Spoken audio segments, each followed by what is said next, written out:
تملس عدخا يقللالو السلام أبغزها يا أخلك قدام تملس نبيتك أبون خازلو حقوف حوخا ما دنك قرب مصاط نغزخا دكوا قراريبات تصبل لادخا قنصاب النفاق يا أخلنا مكا يا كل أغلي قرات موت مخصواس بالح عشا حد نام كساس لو بيدلو فتحي كابدبنا للزب نهو قاب فقري نعان الدرارب حوي مكال قوني تملس عدخا يقللالو السلام أبغزها إلل إلل إلل إلل إلل يغرن بحال تلازمتيخا زوناتنا نبتاح علي لسان الصغار. Two of Southeast Asia's most important economies have just announced their plans to join the BRICS. Now, just how much of an economic export powerhouse the UK is, because the Prime Minister certainly thinks we are. Despite Brexit, he said, look, it's no wonder. Partner status last year. Despite that, no new deals were inked during this latest visit, something that stands in stark contrast. So the agreement remains sensitive and confidential. It is believed to grant the Chinese government some influence over the selection of bishops. ملكعتي أو تقرأ مسكح خوي هاو إثيوبيا خليتيها تقرأ sexual violence خليتيها. In 1963, Kenya has been like a pretty African girl enjoying the attention of two suitors. US-led Western group of nations. Great region of Ethiopia. Widespread and illegal gold smuggling by corrupt TPLF authorities and the army.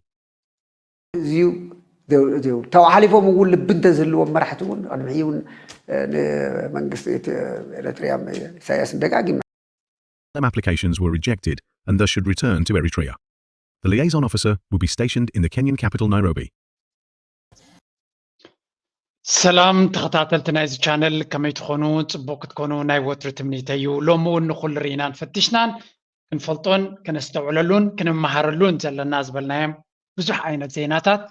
سفح زبالة تنتنان حزنا غريبنا لنا كساب مودات أمسانات صنو كم زمتون ريز أنا قبل اللي دما بزح تحستو كنركن فتنينا بزح مهارن أقداس نزلون يكون مجمريا بمعرباويان هقرات كنجمرينا كم قدم كن مسلكن وحج وسدكن زبال statistics الناس أبابا كعسرت جزين هنا كم زحيل لنا كل غلو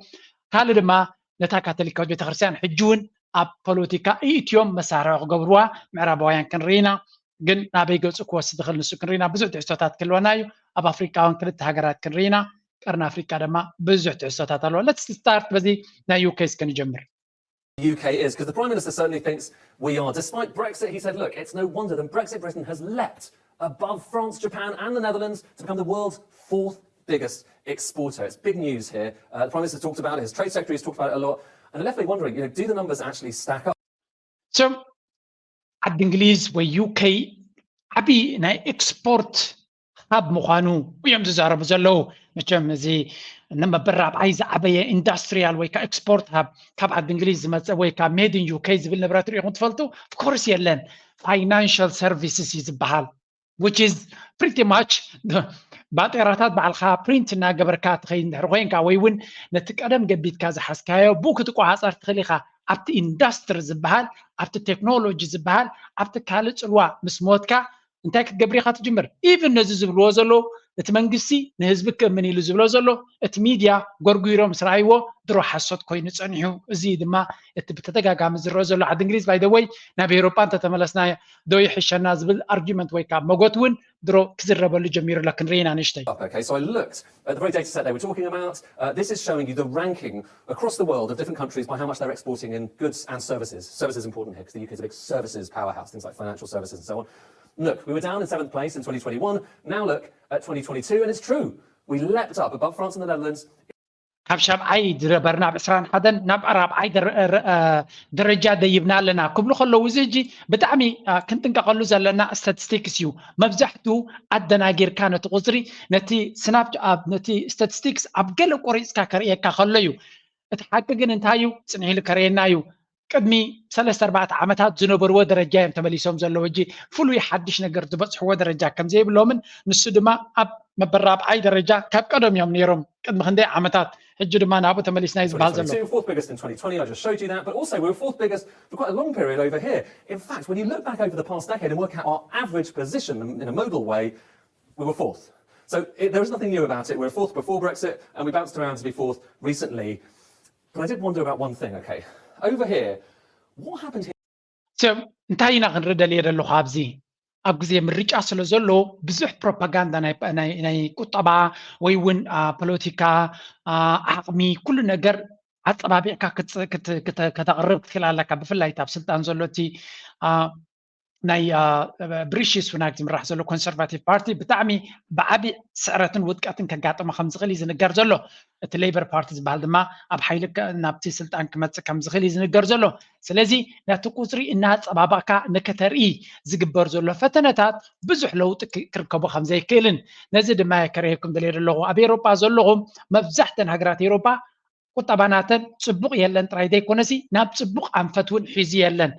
ነቲ ዝነበሮም ደረጃ ክዕቅቦ ኣይኮነን ንላዕሊ ክኸዱ ነቲ ዝነበሮም ደረጃ ንክዕቅቡ እውን ብዙሕ ሽግር ከም ዘለዎም ክንፈልጥ ኣለና ንእሽተይ ምሳ ኣብዚ ናይ ኤሮጳ ንክምለሱ ዝሓልምዎ ዘለው እተርኢ ሓንቲ ፀብፃብ ርየ ነይረ ምናልባት ንሳ እንተሰራሐትሎ ምስ ገዚኣ ስምዑ ባሃጌርና ሽዑ ናብ ብሪክስ ኣቢልና ክንሰግርና ኣሜሪካ ድማ ኣብ ኤስያ ትፍትኖ ዘላ ክንርኢና ዳርጋ ብኩሉ እዩ እቲ ስዕረት ዘጋጥሞም ዘሎ ናው ልስን ኣብዚያ ዘላ The British government has announced a snap general election in July, and things are not looking good for the Conservatives, the ruling party in the UK. After almost 14 years in government, their approval ratings are at an all-time low. So, رأيهم زي أبز حلفة شدشت عمد زي maybe أب حمشت عمد زي كون كندي Prime Minister بتعمله approval ratings are at so زي رأيهم اليوم كلهم أبز حلفة كاب بريكزيت لو مسوتو كابتي أوروبا حبرت مسوتو ዝበፅሕዎም ዘሎ ፕራይም ሚኒስተር መጀመርያ ዝነበረ ዴቪድ ካሜሮን ነይሩ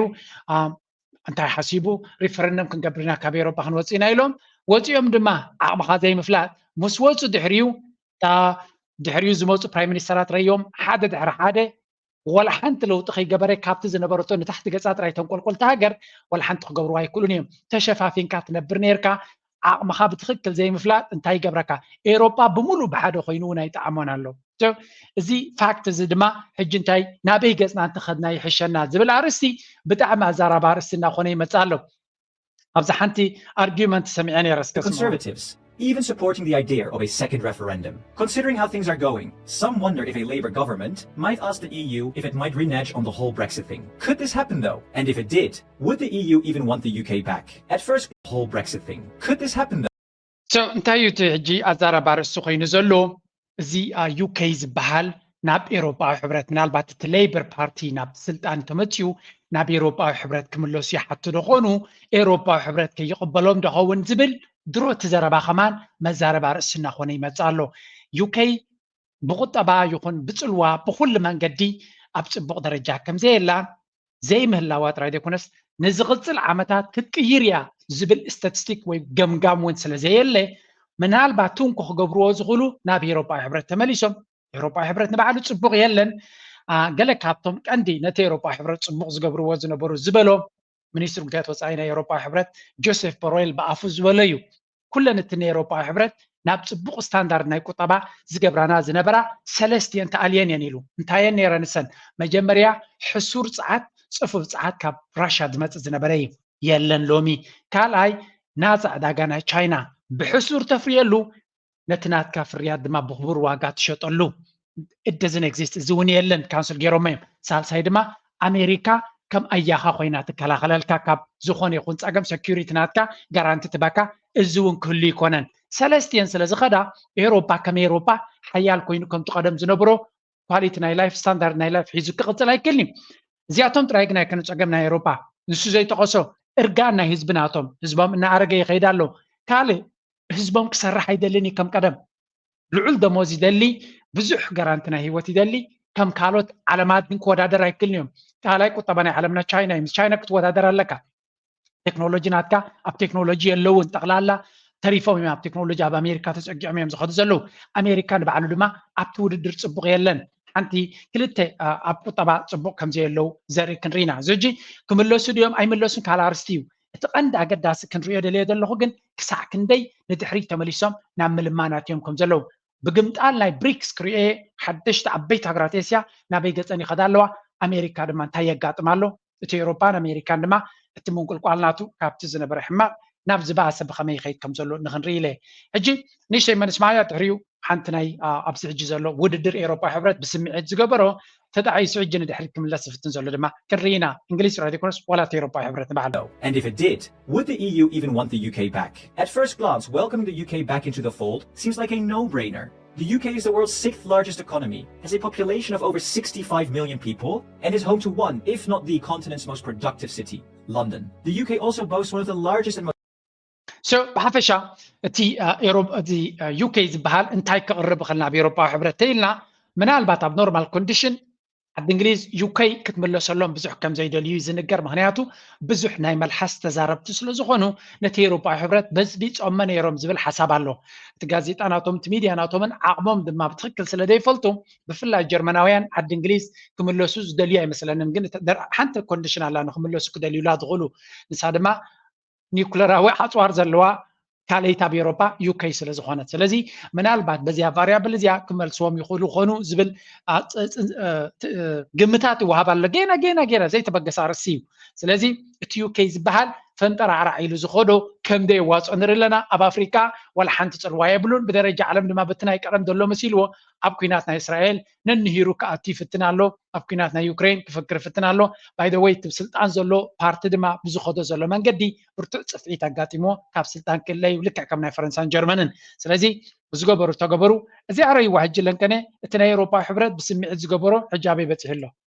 China is pressing the EU to drop its new tariffs on the country's electric vehicles. Duties of up to 38.1% are due to kick in on July 4th, while the bloc investigates what it says are excessive subsidies.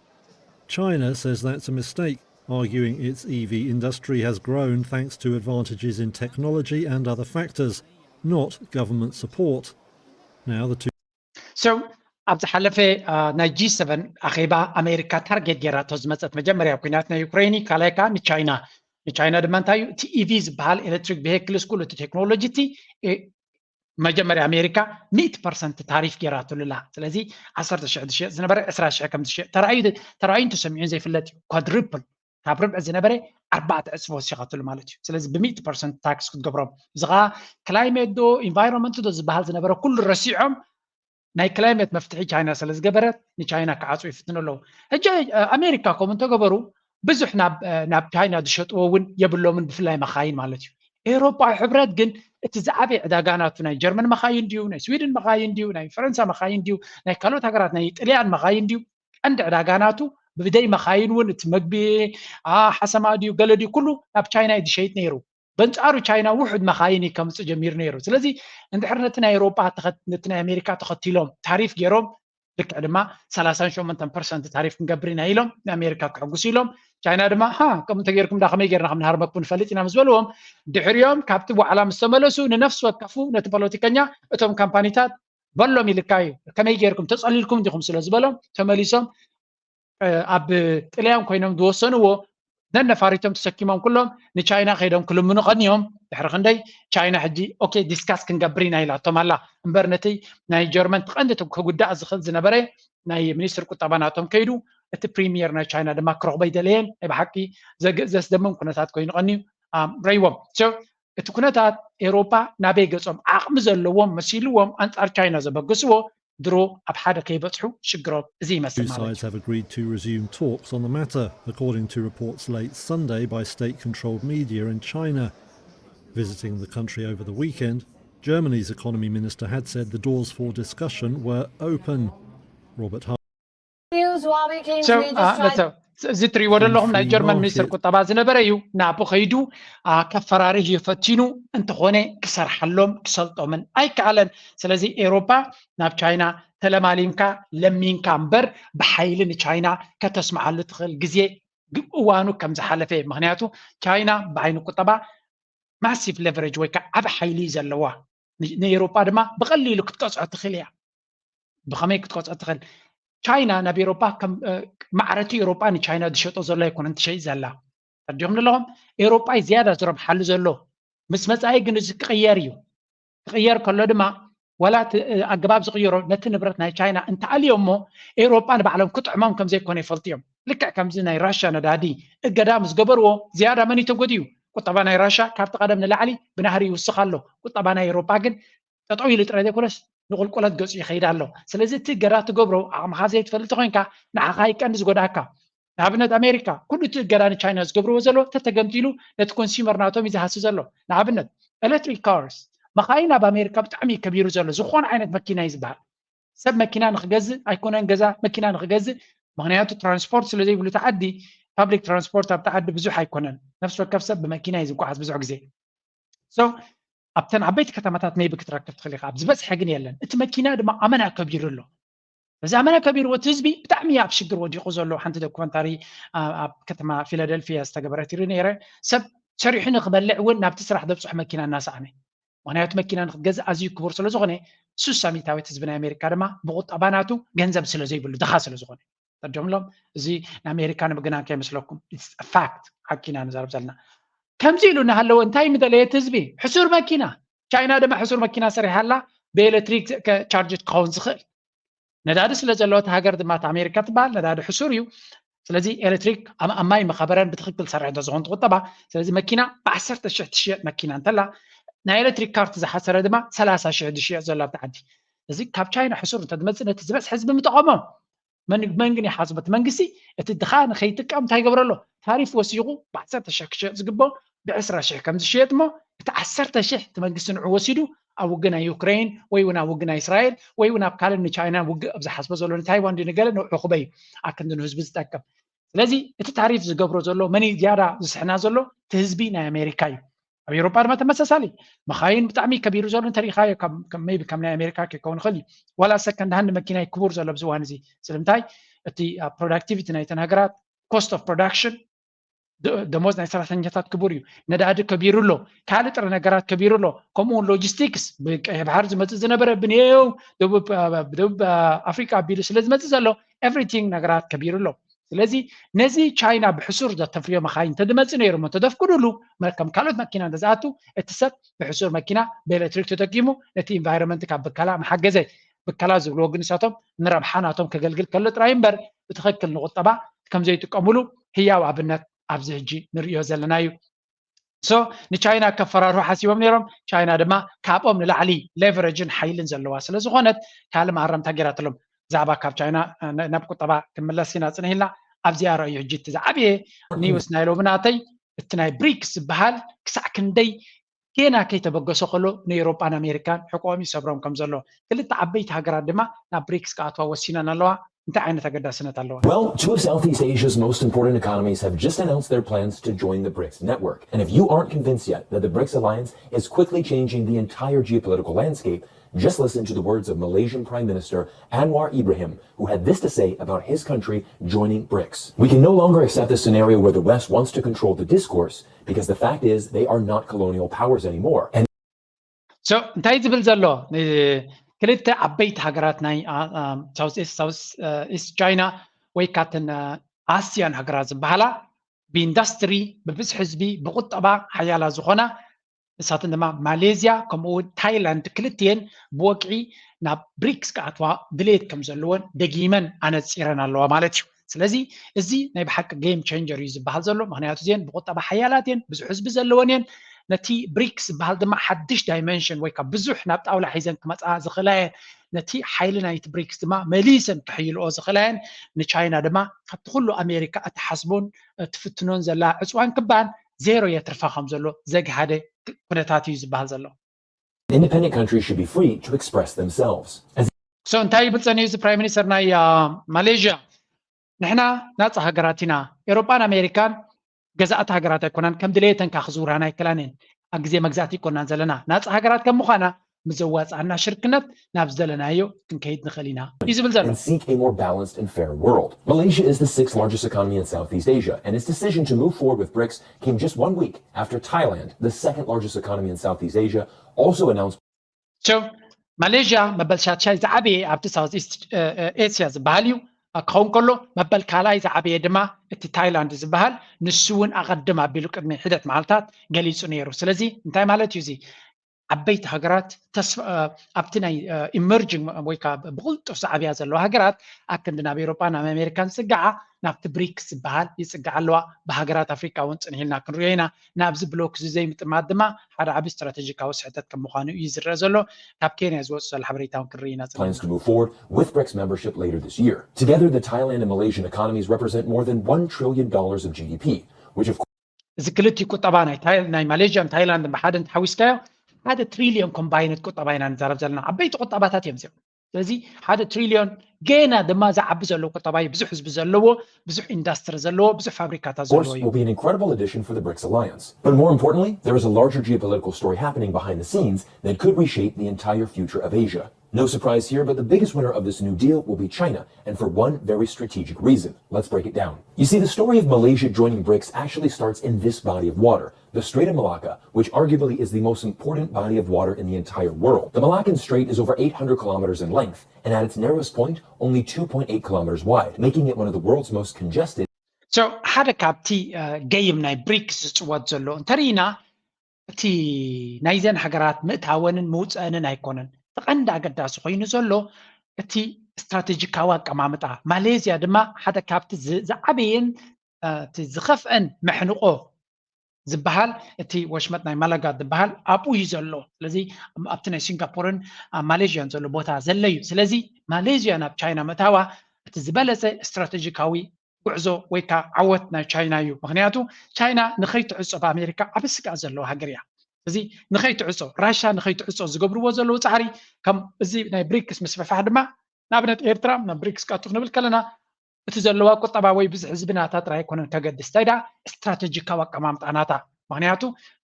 እዚ ኩነታት ናይ ምፍጣጥ ኩነታት ስለ ዝኾነ ሃገራት ኣበይ ቦታ ክሕነቃ ይኽእላ ብኸመይ ክትሓዛ ይኽእላ ኣብ ግምት ምእታውየናተን ካልኩሌሽን ዝገብራ ዘለዋ ስለዚ ናይ ማሌዥያ ናብቲ ምእታዋ ድማ ንቻይና ሓደ ዓብይ ስትራቴጂካዊ ዓወት እዩ ዝቁፀር ቻይና ድማ ብዙሕ እያ ትፅዕር ዘላ ማሌዝያ ናብኡ ንኽታቱ ብዙሕ ኢንቨስትመንት እውን ዝገበረት እያ እዚ ሓደ እዩ ኣብ ዝሓለፈ ድማ ፑቲን ናብ ቪየትናም ከይዱ ከሎ ብዙሕ ስምምዓት ከም ዝገበረ ሪና ነርና እዚ ኩሉ ኣተሓሒዝና ንክንሪኦ ስለ ዘለኹ እየ እቲ ቀንዲ ኣገዳሲ ግን ኣሜሪካ ልክዕ ድሕሪ ፑቲን ፍሉይ ልኡኽናታ ሰዲዳ ኣላ ኣብኡ እዚ ኸ እንታይ ዘርኢ ክሳዕ ክንደይ እቲ ኩነታት ረስኒ ወሲኹሉ ከም ዘሎ ብዙሕ ቪድዮታት የሸር ዝገብር ዘለኹ ስለምንታይ መቐረት ናይቲ ዝካየድ ዘሎ ክንሪኦ ኣለና ኢንዲቴይል ምርኣዩ ኣገዳስነት የብሉን ግን ንኩሉ ብዕምቀት ሓንቲ ቪድዮ ንበይና ብጣዕሚ መሃር ዘለዋ እያ ኣነ እንታይ ከርኢ ዘልየ ኣለኹ እቲ ዓብ ስእሊ ከመይ ይንቀሳቐስ ከም ዘሎ እቲ ዓለም ፅኡ ኢልካ ከምዘይኮነ እዚ ብሪክስ ዶ ሓይልታት ኣሰላልፋ ዶ ገለ ክበሃል ከሎ ካብ ዜሮ ዝተበገሰ ኣይኮነ እንታይ ዳ ዕምቆት ዘለዎ ጉዳይ ከም ዝኾነ ብኩሉ መንገዲ ክንሪኦ ኢና ናው watch here the chance to go cold before it was immediately filled by a US State Department official proudly proclaiming Washington's relations with Hanoi have never been better. Only Vietnam can decide how best to safeguard its So ናይ ፑቲን ናብ ቪየትናም ምኻዱ ሓደ ዓብይ ኣዛራቢ ኮይኑዎም ኣሎ እንተኾነ እዚአን ክልተ ሃገራት ካብ ቀደም ኣዝዩ ደስ ዘብል ወይ ከዓ ዝሕጉስ ዝምድና ከም ዘይነበረንን ኣብ ለንቀነ ዝተገበረ ኢንተርቪው ድማ ናይ ብሓቂ ዘገርም ኩነታት ኮይኑ ከም ዘሎ ኣብዚ ረእይዎ እቲ ፕሬስ ሰክረታሪ ናይ ዋይት ሃውስ ክዛረብ ከሎ ነዚ ስምምዕ ናይ ፑቲን ብጣዕሚ እንድዩ ዘይተዋሕጠሎም ዘሎ ኣብዚ ሕጂ ክሕተት ከሎ ስምዕዎ እቲ ናይ ዋይት ሃውስ ብዛዕባ ሕሉፍ ታሪኾም ክዛረቡ ከለዉ obviously we're involved in a conflict in Vietnam many years ago. Ancient history, and we're glad to see the. It's not so ancient. I was alive during it. Yeah. Maybe not others were, but but it's not ancient. It's not ancient. I wasn't trying to insult you, Matt. Just to be clear. So እንታይ ዝብሎ ዘሎ ነዚ ናይ ዋይት ሃውስ ፕሬስ ሰክረታሪ ወይ ፕሬስ ሪፕሬዘንታቲቭ እንታይ ዝብሎ ዘሎ ብዛዕባ ቪየትናም ሲ ብዙሕ ፍቅሪ ከም ዘለና ወይ ከም ትፈትውዎም ገለ ታሪካዊ ብትእሳር ከም ዘለኩም ትዛረቡ ኣለኹም ኢልዎ تمال زنبرة تاريخ جن رس كيادي خيلوسي ancient history تنتهو تاريخ عنده قدفو أبت أنت زنبرة نحماق تاريخ يو حجز لنا زمدنا جن أزيو أفقرن مرددان استمر قصيم زبلوا نينا تاريخات انتهو تبلو زل خيلو تمال قدمي حدد عمتا زقات أما تاريخ دي كونن سلمتها كترها قطفة تندل خيلو really challenge جبرالو زخان تايزريكا أمريكا تمال تشفا كانيرا تقمت إلى أني تزقرب محازاخا أني كأن زحليل كان فتاوي خان كتب لك سخف زبل حجر كم زي كونتن توم قدم زغا بزو حجر سلاد شرح لهم بتعبيد زقبروا كونتاتيو تعن تاكو conversation ما كان كسلا دهريو صبغ يا خرداك. That said, I mean, we have in the early 1960s, the U.S. actually went into Vietnam and stayed there until 1975. I am full aware of the long historical record between our two countries, and in the years since, you have seen a broad reconciliation between our countries and between our two peoples. But when you say that you want the Russians to respect the UN Charter as it relates to Vietnam, and no, I'm speaking as it respects to Ukraine, with respect to Ukraine. Anywhere. Yeah. As it relates to Vietnam, you don't exactly have the best record. So, right? As usual, I'm not going to litigate the full history of American foreign policy from the podium, especially as a representative and administrator. So, انتايلو نبحكي تم غازيتنيات قال لهم كم يجرم قدوم يوصوهم نزومنا أمريكا بتعمي زقرم بزعبا دوباتن بزعبا نا UN charterن كتزارب كاللغاسي أمريكا كتزارب كاللغاسي كوربسي تاريخ ملسي يكون تنببو دويلو فيتنام سنتاي تقبرنا يركا تاريخ كا اي تفلطوني خايلو نهاجر اتيخا كندي اشحات زبق اتيلكا كندي يعنيخا كندي بسلان موتن سقاين قديفكا وصيخا لو متقمطيركا نراشا كمي غيركا بزعبو تخسايلو انا عجد حريت تمليسن تاريخ كله ابقمت ايتيك زارب ايدلني انت تخونت نا يو ان شارتر بلدلنا زنتاي زريكا امريكا بفصم زكفتا زلوم بوليتيكانيات يكونوا زلوم نصعدا صليم يلوم أفلبهم نفيعهم كزاربوا زخلوا سخف زي بلوم ناي مورال يخون ناي قلم لمناتو كم أمريكا قصة سبعة مسألة زفتهم زلون يلن قمت لي لهم قنبع على إيرتران تيقبرونا لهم هيمان رايت زي يخبروا قال زي يخبروا نابلو أف غازا بومباتات عدل زلها قرية نقول عن سبيتن 14 حساب تقاتيل خلو أب يوكرين على ملون سلامنا لما نتخلى بومبان ميسايلات توكيسا نسيفيل زبون زتك أمولو زلو تقبر زلها قرية أب أفغانستان زقبروا أب ليبيا زقبروا أب سوريا زقبروا أب يمن زقبروا كل نجار تاريخ دوكومنت ديو أب فيتنام أب كوريا زقبروا أي وداني تاريخ سوم زقبروا سو زعينة تراك ريكورد قالهم تجمت لهم كل جزء نتنكالو تجارات نمسيتان وطرح هذا أجندة حزم كم صرحوا لزلوا أجي ناب موداتا كتسين ديز خيز لهم حنت عقد أسيت فيديو كبكمي نت فاتيكان ويون نت منبر كاثوليك نايرترا ناي عالمنا كم يجيرهم مس تشاينا أتحيزم تميديا كم يجيروا أنصار تشاينا كأمة خمس زلوا رأيو. Much to the dismay of critics and the senior clergy, the Vatican has renewed a controversial 2018 pact with China. This despite concerns over China's human rights record. While the specifics of the agreement remains sensitive and confidential, it is believed to grant the Chinese government some. So, in terms of the Vatican, China سمع له نوع كنا وحابز حسب له جزء China human rights violations اللي حماق تاريخي يأيت أمريكا تزل عليه human rights عقبت مالتيو China أبز قربة حسب كيرو مجمريا أتي معرابنا China قبل على أسلام زجبر زليلهم أي صرحات لهم زي propaganda زيا تغلال فشيلات له بس فشلت الجنتا كيرو مالو نبتيبت كيرو مالو كم بدما كاثوليك أب China زلون وضع يقاطو مميلهم China أبكتشن أبكله عمتات أب حلف تاريخ كاثوليكات بتكريستيان أب وش China بوليتيكاوا كايدا كيتا رغينا كترزو مخانة هيمانوت ويم كسرزو مخانة نتهم كم زجبر دما سقوم تقتوزلهم مخانة جريس أنيرا كاثوليكات بتكريستيان كم كاد بتكريستيانات هيمانوت هو قدها كتجبر تخينا صبغيو كاوت أيجن بوليتيكاوي شرحتات كتجبر تخينا أب هجر China كم زينا فكريلهم نجيرهم مميرهم أب هجرهم دما ملو مسألة لهم كم قبلوا. Influence over the selection of bishops in the Vatican. This pact, first established in 2018, will be extended for the third time, as announced by Cardinal Pietro Parolin, the Vatican's second highest official after Pope Francis. Parolin mentioned that the Vatican is seeking ways to improve the accord, which will be So هذا سمع تبتش حنيرو وتسمع تبتش حزنا بردما كنا واحد مخانو تا كاثوليكات بتخرسان تزارب الله نزو السنة نايزا كاثوليكات بتخرسان كن challenge يقبروا له انتهت علامة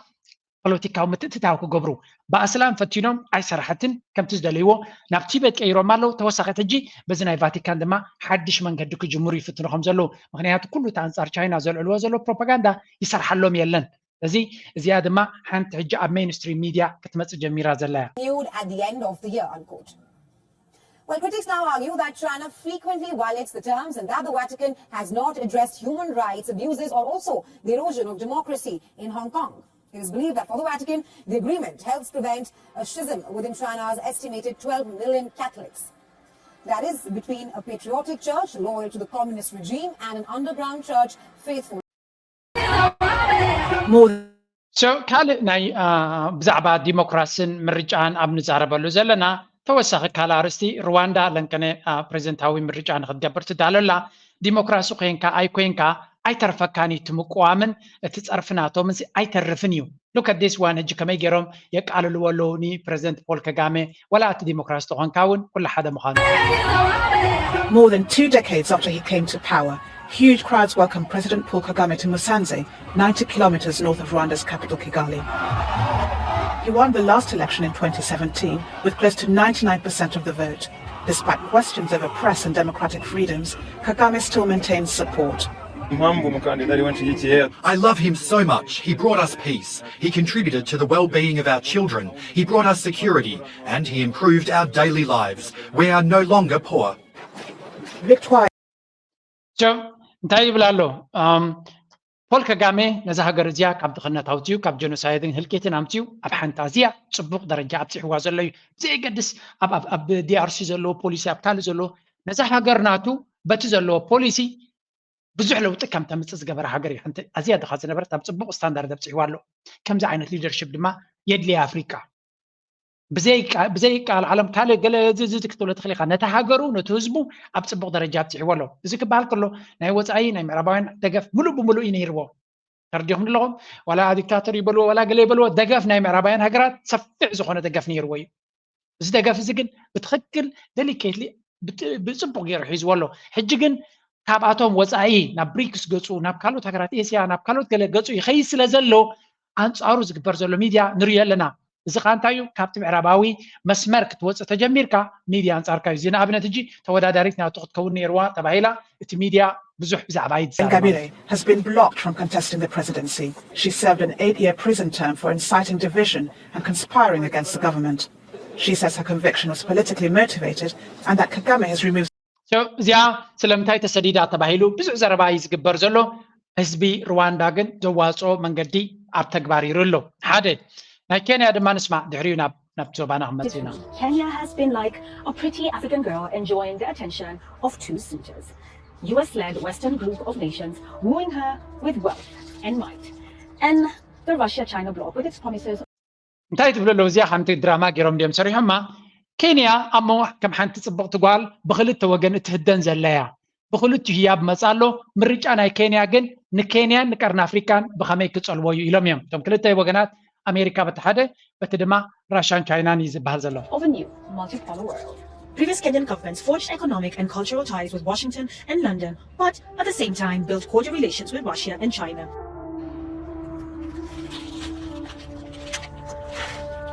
President William Ruto's decision to have Kenya side with the US as a non-NATO ally marks a significant shift away from the country's previous non-alignment policy. So China, Kenya ni ብምርጫ ናይ ዊልያም ሩቶ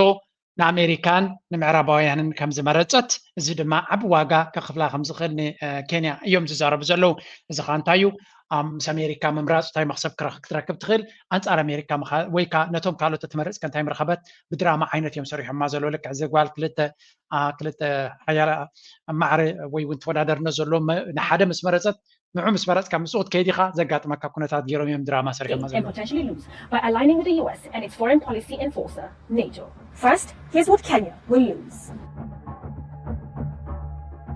The BRICS trade alliance in major developing economies looks set to become even more dominant, with numerous countries desperate to be let in. But Kenya will miss out by opting for the empire of sanctions and tariffs. In the long term, BRICS is the place to be if you're looking for cheap oil and gas to run your country. BRICS now accounts for 32% of the So እንታይ እዮም ዝብሉ ዘለዉ ምስ ኣሜሪካ ብምውጋና ኬንያ ትዝዓብየ ክሳራ ናታ ካብ ብሪክስ كرحق ملاوايو كينيا تارجت ناي بريكس كتكون زقبا عبيك مخصب كابو كتركب زقبا مس درجة قطبان مس درجة من نابران كخيز زغل بلوك نسينيرو ناي مساي تصفازل ودماسيو كابزي لوس تقبرالا مخنياتو أمريكا انتهي كتبا كاتخل بجاكا أسوارن نوقك تقدواكا أكال لاي نيتو نان نيتو ممبر يميلو مازلو سلازي نسكيوريتي تراي تانكتات كبوايم أربجة كبوايم ميبي سراويتا خسلتون لهم كينو زخدقن زخونا نقر أمريكا خد قبر الكات خليه بلا من البعد قال يلا كوربوريشن سناتو أبا كينيا كم زموس قبر يقوليا هذا حليف جن أمريكا نبع على industrial capacity ناتا سلاز دخمة بزح نقر كقبر الكاي كلهم بنزعرتهم كالود بزح استواسو أبكو طباناتا كقبر وايقولوا زي ما أنت أنا نرزلنا والتبريك سبهال بعين نقطة كرخلهم حركاتهم عندي أقدستي نقطة أب إندستري أب ندادي أب داغا ببزح من قدي بزح مخسر كغرب زخل جروب ويكا حدا organization يو سلازي أبزح الجوان نزي كثيرة ناب أمريكا بمسقعة بزح كساراتات كقاط ما هم زغل ويون opportunity تي أدلات كملت أزغل بزح مخانو كموتي ناتو دما درو تزبي أنصارو زقبرو زلو سلام سلفي أب نيروبي زقبر زلو protesters أزيو حيالن حدا جنيان نخونه يمسك كم زلو يزنقر سلازي again التكو طباوي ويكا شركة أمريكا ممرات بتعمي بداهي مخانو أبزيا عجن تايبلو برايم مينستر أبينا إثيوبيا نابريكس ممراتو العلا قد سنة نيرو حقرو سلام تتقبر مزقور بابت سلام تتقبر تزبلت تشويس نيرو ناب أمريكا أزنيغو نابريكس قصو كوفر مخالو استراتيجيك اللي كراخلو نتحقر بتعمي كتاق مخال نيرو تساقام جن أمريكا درو سراور سلازلو بتحقر نتحقر نابريكس كيدو كعوات كم زي كلكو قبرويا زو كل نريا زلنا حنفشفش أمريكاون إثيوبيا تبع الحياة الهجر نابريكس تقدر بفتشم كفكر يقولون بفتشم سلازي نابريكس كابريكس كتوت تزي كيلكا تهجر كم بتناينا ويون حنفشفش كنت ولاينا هناتو يوكرين زلو كنت التاريخ هايو تمساساليو جون أب جورجيا تبع الهجر يفتن ولو تكونتات كاب وز أي كي تجميركا ما خاصم سوق أصارو خانتنيرهم أمريكا صغيرة تصدق هاجر مسكين هاجر كي تمسلكا بتينات كان بحوي كتوص أبزيت خل شكر كجبر خاخلو راشا نا السودان قربتنا ناب راشا جزء حد كيد مسجمرت زجبر وان ريالنا نزياد ما نابو جزء ندار خيرو أبي انتهي كجات ما هم صغير درو كيدون دي زلقن اتزلوت الوا ناي بريكس ملو بملو نابو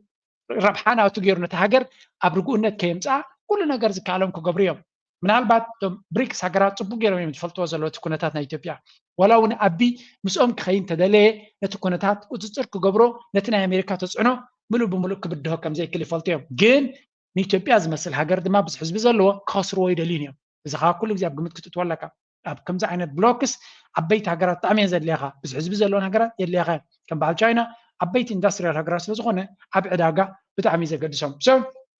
توددرنا جيوبوليتكس رينا لنا حجي نابتنا يزوبانا كملسينا مجمري اسكي بزيا امت قطمي كنت تصل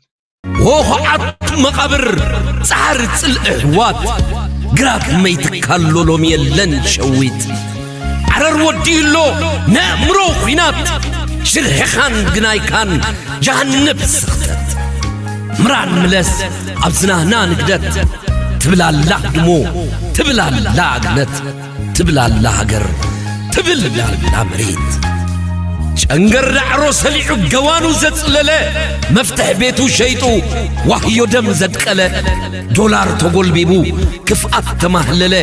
أبقفو نهبنا تمن زتقلله يا كل تبلا الله مريت يا كل حريت ود حريت تولد حرقنا خانتا ايبسو سيمنا تول مرحتنا انكو سيمنا ولي مميرمنا نعنا نحنا كن سيما يكون تولدنا كوشي نقص أخصومي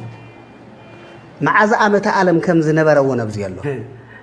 ويزيدون قرنا برأسينا غير زيش كعل زلو حق أنيا تاريخنا تقارو أين فلت أنزوال كلون بزوحنا قرات الله تولد يفلت انتقروه سيما تولي تمهرونا يفلت انبعلو أهوي تمهر نحنا كو سيما نحنا تمهران تحين فلت أكوش سلت أنا نحنا እንኳይ መሬትስ ጠፈርውን ዝመርመሪያ ጠፈርውን ዝመርመሪያ በታ ዓመት ዓለበት ጸልማት ዘመን ቴሌስኮፕ አክሱም አለ ኣብዚ መጽሐፍ ዘየለም ጽየ የለ ክትርእይዎ ኢኹም ድሓር ህዋን ትምርምሩ እንተለዉ ፈረስ ዝመስል ኮኸብ ረኺቦም ፈረስ ዝመስል ኮኸብ ኣብዚ ኣለኹ ትርእይዎ ኢኹም ኩለን ምስ መርትዖታተን ምስ መረዳእተን ይኸፍ ኣቢለ እየ ብጣዕሚ ዝገርም ድሓር ሊቃውንቲ ዓለም በተለይ ግሪኻውያን ፈላስፋታት ተጋሩ መምህሮም ስለ ዝነበሩ ግሪኻውያን ዓብይ እምነት እዮም በቃ ግሪኻውያን ሮማውያንን ንተጋሩስ ንኩሽ ማለት እዩ ኩሽ ማለት ናናይ ብዘብረቕርቕ ቃላትን መዛሙራትን ከም ጣዖት ኣማልኽቲ እዮም ኣውሮፓ እኮ ተሳዒሮም እዮም ሕዚ እኮ ይኮነን ስዕረቶም ክነግረካ ኣብ ጉራዕ 25 ናይ ኣሜሪካ ላዕለዎት መራሕቲ ነይሮም እዮም ብጣዕሚ እዩ ብዙሕ ኣብ ደቂ ኣንስትዮ ብዙሕ ፈንተት እውን የብል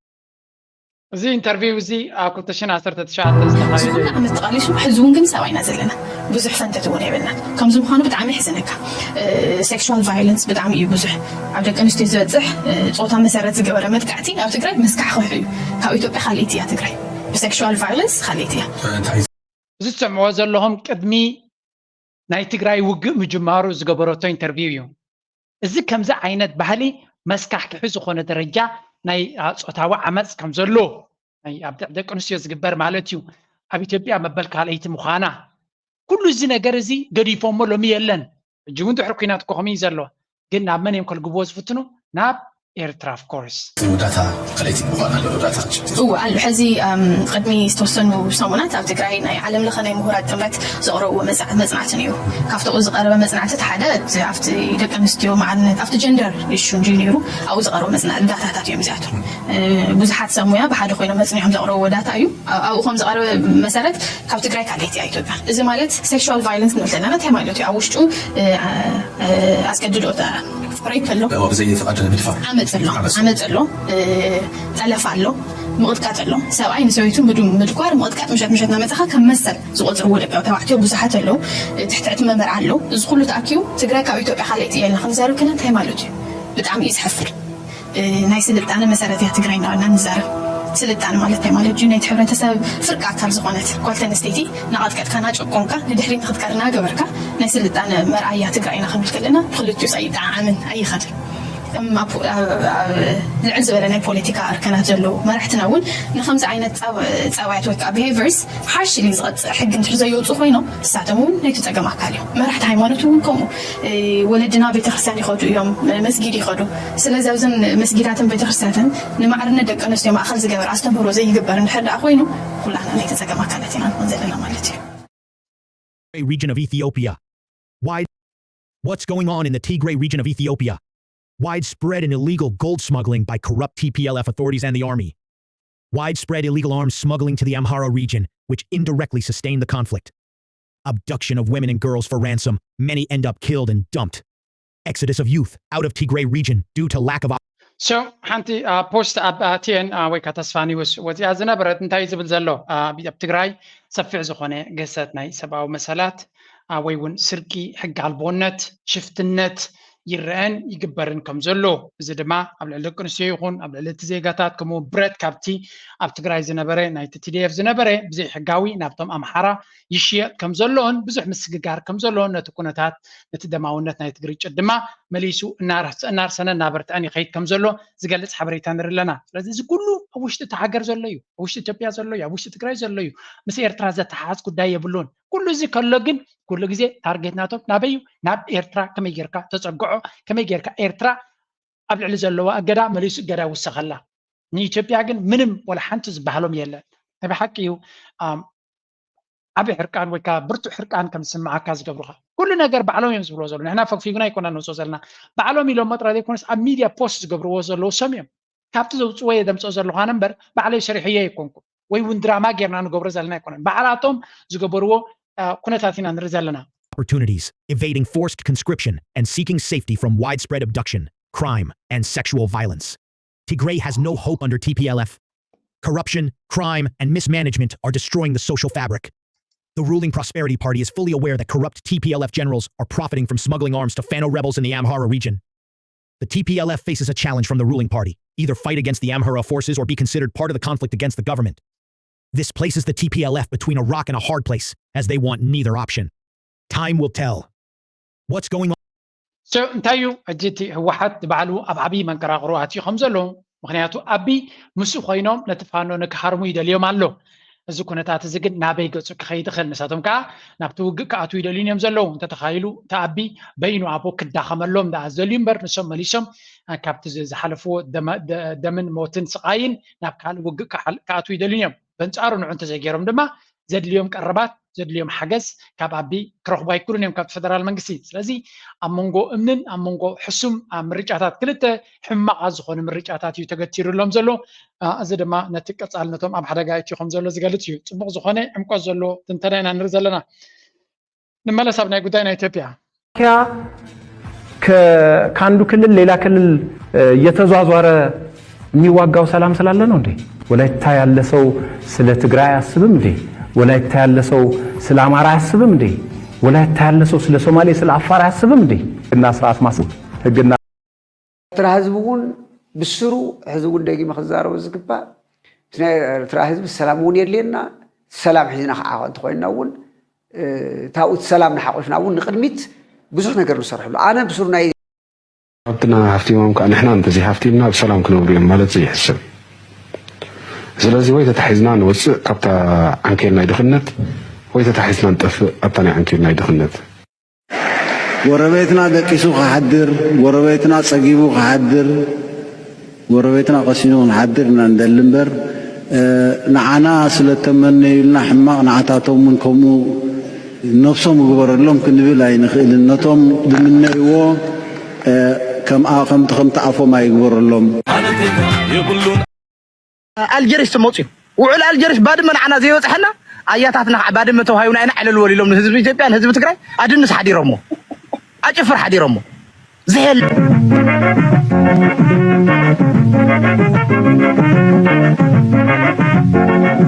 ዘናያ ኮይና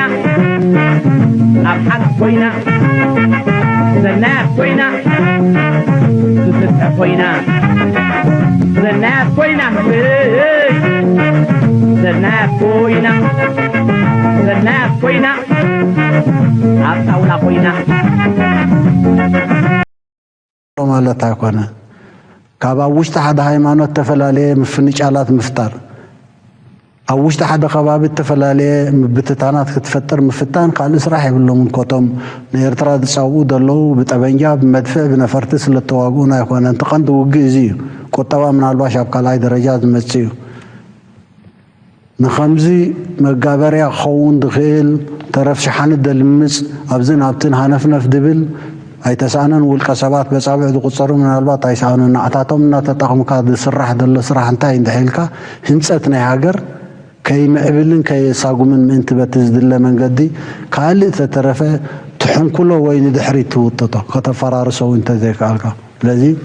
እዚ ብድሆታት እዚ ብኩሉ ጎነታቱ ኣብ ግምት ኣቲና ትርጉም ናይ ህንፀት ሃገር እንታይ ማለት እዩ ናበይ ገፁ ዝምርሕ እዩ እንታይ ማለት እዩ ብዝርዝር ከዓ ንርድኦ ኣገዳሲ እዩ ኣባና ግን እቲ ውርሻ እቲ ቅርሲ ምስቶም ክብርታት ነዚ ዝሓለፈ ናይ 15 ዓመታት ብድሆ እንተርኢናዮ ብየናይ መንገዲ ኢና ክኢልናዮ ስለምንታይ ኢና ክኢልናዮ እንተተባሃለ ነቲ ተመክሮ ተሓሊፍና ነርና እንተዘይንኸውን ኣእምሮና ብኡ ተቃኒዩ ነይሩ እንተዘይኸውን ነዚኦም ፈተናታት እዚኣቶም ሓንቲ መዓልቲ እውን ክንፃወሮም ኣይምኽኣልናን ምስ ድሩትነት ናይ ፀጋታት ምስ ሓይሊ ናይቲ ተፃወታት ነዚ ክንምክት ምኽኣልና ቀሊል ነገር ኣይኮነን እዚ ግን ከተዓሻሽወና ይብሉ Send liaison officer for talks with Eritrea. The Swiss government intends to send a liaison officer to Eastern Africa for talks with Eritrea. State Secretary for Migration Christine Schreiner-Bergener said that the country's willingness to readmit its own nationals was a prerequisite for further negotiations. Switzerland is prepared to negotiate an agreement with Eritrea, said Schreiner-Bergener, State Secretary for Migration, in an interview with the Swiss newspaper Sonntagsblick. So, Switzerland ሓድሽ እኳ ዘይኮነ ዝቕፅል መስርሕ ኣብ ኤርትራውያን ስደተኛታት ዕቑባ ዘይወሰዱ ወይ እውን ናይ ዕቑባ ሕቶኦም ዝተነፀገ ንኤርትራ ንኽጥርዝ ዳርጋ ከም ሓደ ዓብዪ ብድሆን ቻለንጅን ስራሕን ጌራ ወሲዳቶ ዘላ እዚ ድማ ከም ከፋት በሪ ክጥቀምሉ ከም ዝኽእሉ ድማ ብስ ፖለቲካዊ ኣካይዳ ናይ ስዊስ ቅርብ ኢልካ ክትሪኦ ከለካ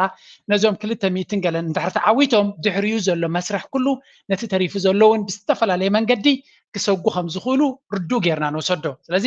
መንግስቲ ኤርትራ ዕድል ከፊትዎም ኣሎ የፈራርሁ ኣለዉ መንግስቲ ኤርትራ ግን ብምፍርራሕ ክሰምዕ ወይ እውን ክርዕድ ዝኽእል ከም ዘይኮነ እንተዝርዶም ተዝሓሸ እዩ ብዲፕሎማስያዊ ቋንቋ ብዙሓት ሰባት እውን ከምኡ እዮም ዝብሉ ዘለዉ መንግስቲ ኤርትራ ብሓይሊ ወይ ብምፍርራሕ ክሰምዕ ዝኽእል ኣይኮነን ኣሲልካ ግን እንታይ ሓደ ነቲ ኣብ መንጎ ኤርትራን ኣብ መንጎ ስዊስን ዘሎ ከሳልጥ ዝኽእል ሓደ መሳለጢ ወኪል ኣብ ኬንያ ገይሮም ምስ ኤርትራ ክረዳዳእ ዝኽእል መንገዲ ንክገብሩ እዮም ዝፍትኑ ዘለዉ ምርጫ ናይ ኬንያ እውን ኬንያ ምስ ኤርትራ ድሓን ዝኾነ ዲፕሎማሲ ስለ ዘለዋ ብኡ መንገዲ ክገብርዎ ይፍትኑ ኣለዉ ስለዚ ኣብ 267 እዮም እቶም ቀዳማይ ደረጃ ኮይኖም ዘለዉ ግን ብምቕፃል ኢቭን ነቶም ዕቑባ ዝሓቱ ዘለዎ እቲ መስርሕ ልክዕ ከምዚ ዓዲ እንግሊዝ ኣብ ሩዋንዳ ክገብሮ ትደሊ ዘላ ስዊስ ንባዕላ ነቲ ጉዕዞቲ ሲሪየስሊ ትሰርሓሉ ከም ዘላ ከምኡ ናብኡ ገፃ ክትከይድ ድሌትን ባህግን ዕላማን ከም ዘለዋ እዩ ዝንገር ዘሎ ስለዚ ተመሳሳሊ ኣርስቲ ኣብ ዓዲ እንግሊዝ ቴማ ናይ ስደተኛታት ኣብ ፈረንሳ ንስደተኛታት ዝፀልእ ብዝለዓለ ክዕወት ከም ዝኽእል እዩ ዝንገር ዘሎ ኣብ ጀርመን ድሮ ቀዳማይን ካልኣይን ኮይኖም ተዓዊቶም ዘለዉ ሰም እዮም ኣብ ቤልጅየም ከምኡ ኣብ ኩሉ ኤውሮፓ ስለዚ ኣብ ኔዘርላንድስ ኢለኩም ነይረ ድሮ እቲ ኣብ ላዕሊ ዘሎ ፓርቲ ንስዩ ኮይኑ ዘሎ ስደተኛ ብፍላይ ካ ስደተኛ ኮይንካ ሕጊ ትጥሕስ ዘለካ ሕጊ ክትጥሕስ ትፍትን ዘለካ ሂወትካ ከቢድ ክኸውን ከም ዝኽእል ሓንቲ ነገር ከይገበርካ ከለካ ኣብቲ ቁጠባ ፅቡቕ ዘይተበርክ ዘለካ ፅቡቕ ኢንተግሬት ዘይገበርካ ዘለካ ገበና ትገብር ዘለካ ሰብ ቦታ ክህልወካ ኣይኮነን ኣብ ኤውሮፓ ምክንያቱ እቲ ቁጠባ ፅቡቕ የለን የማናይ ክንፊ እናተዓወቱ ይመፁ ኣለዉ ስለዚ ዝኾነ ሬከርድ ክራይም ዘለካ ኣብ ልዕሊኡ ድማ ብቁጠባ ነብስካ ዘይከኣልካ ኣብቲ ሲስተም ተፀጊዕካ ትኸይድ እንተለካ you will have a big problem ዓብዪ ፀገም ክመፀካ ኣሎ ካብ ብሕጂ ነብስካ ኣውፅእ እንተዘየለ ድማ ዘይተርፈካ ምዃኑ ተፈልጥካ ድማ ፕላን ቢ ናትካ እንተሳለጥካ ዝበለፀ እዩ ፅባሕ ንጎ ሃንደበት ብኢድካ ሒዞም ክጉሕፉካ እንተጀሚሮም ክመፅእ ዝኽእል ፀገምን ዋይ ዋይን ካልእ ኣርእሲ ክንሰምዖን ክንሪኦን ኣይንደለን ኢና ስለዚ እዚኣ እስከንስማዕ ሓንቲ ኣብዚኣ ቪድዮ ክበኩም ደልየ ኣለኹ ምናልባት ኣብ ካልእ እውን ክምለሳ ክፍትን እየ እስከዚኣ መናራእኹም ፅንዑ ሓንቲ ቪድዮ ካብ ኤርትራ ዝተዘርግሐት ክሪአኩም አውሎናይ በይነየ አውሎኔ ራትኒ አውሎናይ በይነየ ዶማ ይስአሉ በቲኖ ሙሌ ዶማ ይስአሉ ወሲዶ ሙሌ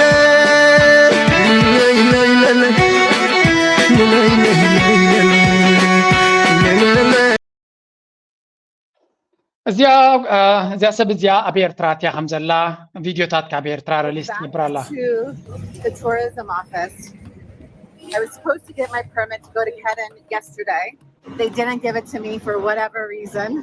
And now they were supposed to have it this morning. For some reason, this has been a very difficult process.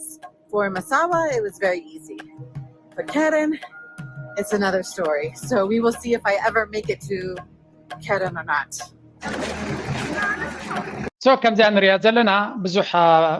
ሓያል ቪድዮ እያ ገይራ ዘላ ብኤርትራ ኣብ ብዙሕ ቦታታት ንከረን ክትከይድ መንግስቲ ኣይፍቀደላን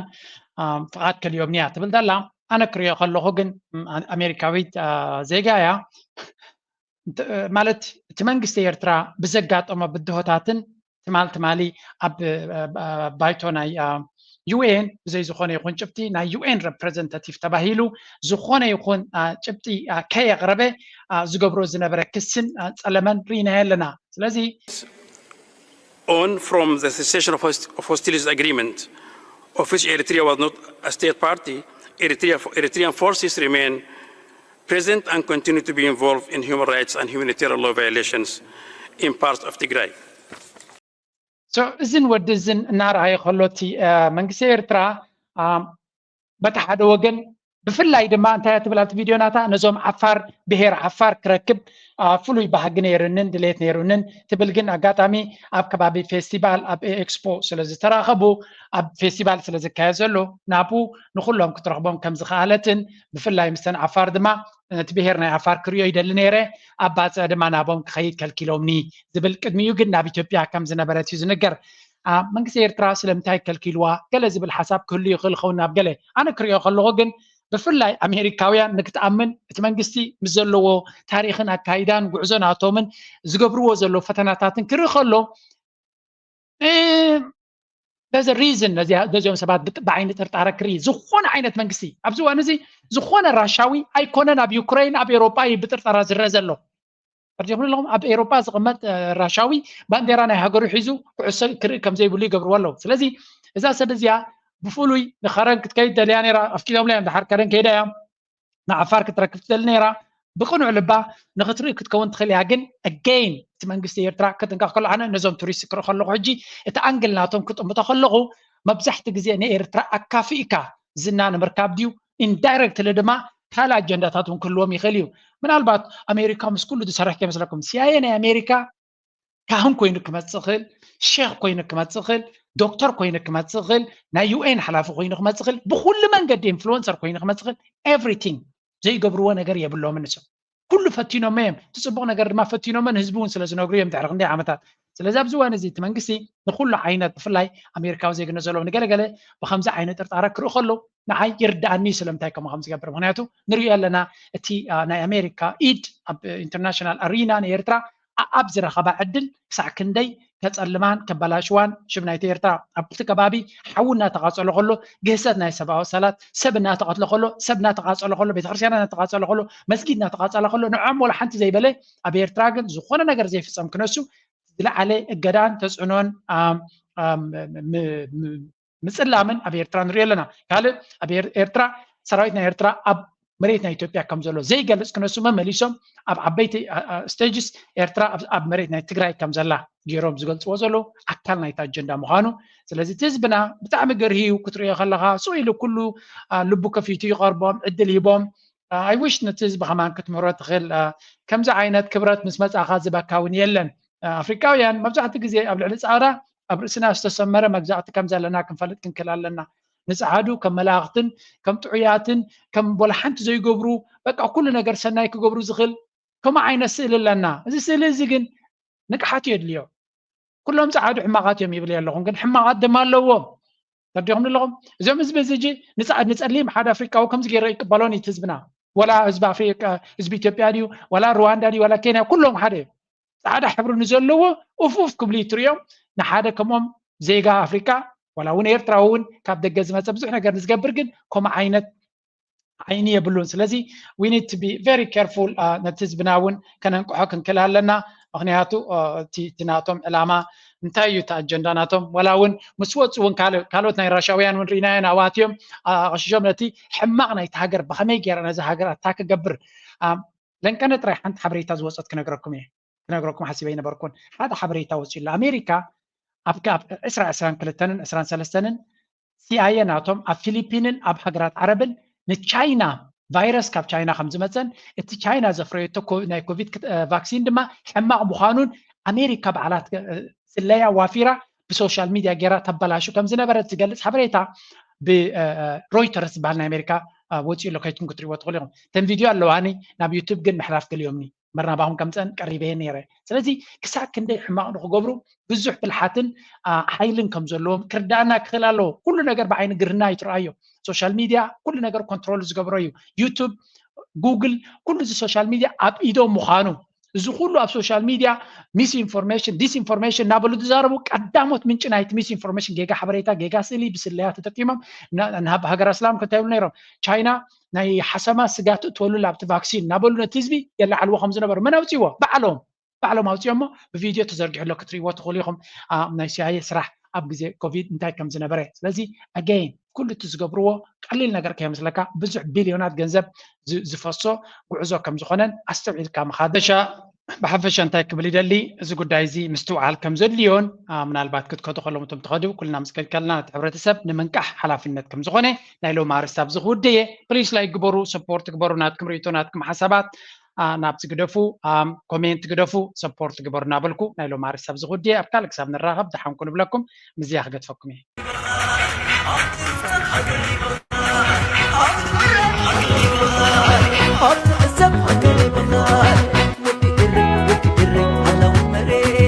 بزاري موسى يوازن قلبه زفر كان لعلمو كان لعلمو أبعد تمرو مستانت ألو بسني بفكري حبيب كان مرو